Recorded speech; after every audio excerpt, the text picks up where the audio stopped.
Krystal, what are you taking a look at? Well, guys, Bloomberg is out with a new report on just how brutal the housing market is for people who are just starting out. According to new data, quote, first-time buyers made up the smallest share of sales on record last year at 26%, even as home values started to cool, according to the National Association of Realtors, and rising borrowing costs and still high prices have pushed housing to the most unaffordable levels in records that go back almost 4 decades. This is the nightmare scenario that we have been talking about, one that was, by the way, intentionally engineered by the Fed.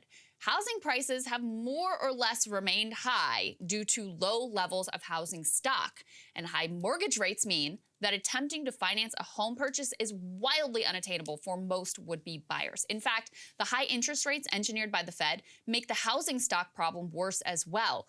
High borrowing costs deter developers from building new homes that might help ease price pressures, and existing homeowners would have to be fools to move right now and give up the low mortgage rates, many of them locked in while rates were at rock bottom.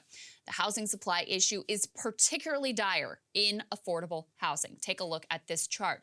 So while middle tier and top tier home inventory expanded significantly year over year, actually the priciest home stock jumped by 37% nationally, the bottom tier of housing, what of course most first-time home buyers would be looking at, that actually fell by 1.5%. Cities like New York, DC, Chicago, they saw the largest declines in affordable housing stock. But the state with the largest housing deficit has long been California, and the epicenter of that crisis is Los Angeles. The LA Times recently did a deep dive into the history of LA's unique housing horror. That would be sprawl combined with wildly overcrowded living spaces reminiscent of New York City tenements from a century ago. Now, LA was originally pitched to the nation as a land of single-family homes where you could enjoy the amenities of city life with the natural beauty and the personal space of rural life. But it took a lot of immigrants and a lot of low-wage workers to build that California dream. And so before long, the city bifurcated into those white affluent residents enjoying the dream in those single-family homes, and those immigrant and low-wage workers who were doing the backbreaking labor of the dream in crowded trailers and in shacks. Now, once the city's identity formed and all those single-family neighborhoods were created, it was pretty hard to change course. In fact, it's been impossible. Classism and racism played their part in preventing the building of affordable housing stock. NIMBY liberals weaponized supposed environmental concerns to pass and keep zoning laws which lock the status quo into place. Now, it's worth reading. This entire article is very nuanced, but for a flavor of the opposition here, there's one particular incident that really serves as a sort of parable for the mounting housing disaster. Liberal reformers mid-century who were concerned with the overcrowded, unsanitary conditions of the poor worked to turn a working-class immigrant neighborhood into a gleaming new community centered around public housing. The mayor signed on, the city started forcing residents out of their homes, but with a promise that at least they would get new housing in the end. But the real estate developers, they didn't like this. They thought the public housing would cut into their profit margins, so they declared an all-out war on the project. According to the LA Times, quote, they financed opposition groups that warned in leaflets that public housing would be the last rung in the ladder toward complete socialism, one step this side of communism and our downfall.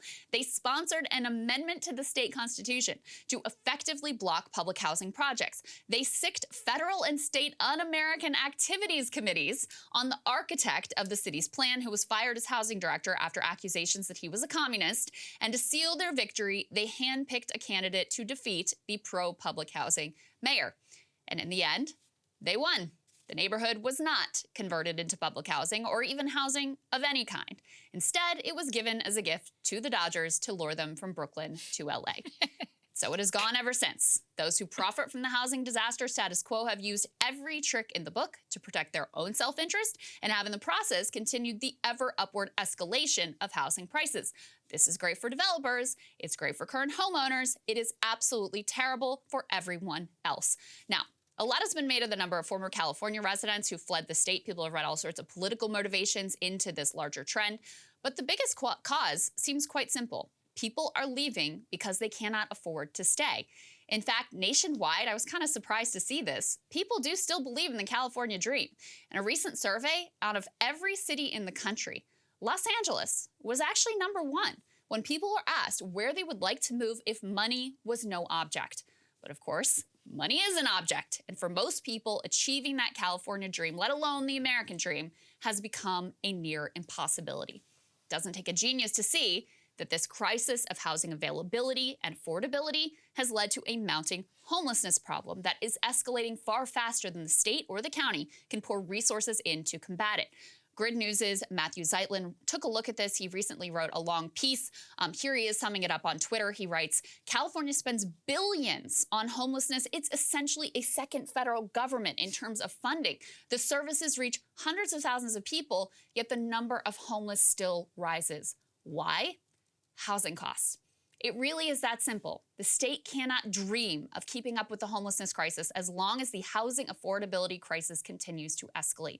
They cannot build units fast enough to keep pace with the way that ever-escalating prices continually pushes thousands more out of their homes and into shelters or onto the street. Now, this is obviously a disaster, a moral catastrophe for those who are on the brink, and has contributed to a sense of decline and chaos for all of the residents who are living there. The whole cascade of problems is weighing heavily on Californians. In a recent survey across partisan and demographic lines, Californians cited homelessness and housing affordability as two of their top issues of concern. 70% of Californians cited homelessness, and an equal share cited affordability as big problems. Roughly 90% said that they feared housing costs would keep their children from being able to stay and buy a home anywhere in the state.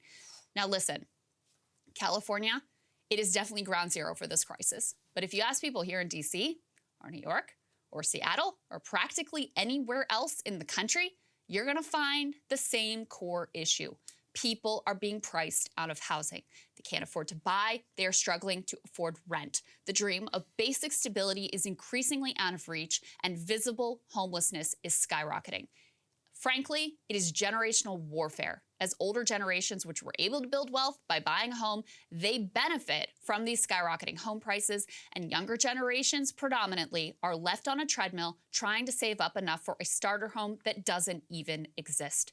It's one more example of how the entire nation is rigged to benefit the people who have already gotten theirs. And the truth is, it may be worse. Hey guys, ready or not, 2024 is fully upon us now, and Sagar and I have been brainstorming ways that we can really up our game for this critical election. Yeah, we rely on our premium subs to expand our coverage, to add staff, to upgrade the studio. We just want to give you the best independent coverage of this election, which is possible. So if you can help us out, become a premium subscriber today, breakingpoints.com, or the link is down here in the description video. It really means the world to us. And if you like what we're all about, this is the best possible way to keep us 100% independent, working only for you.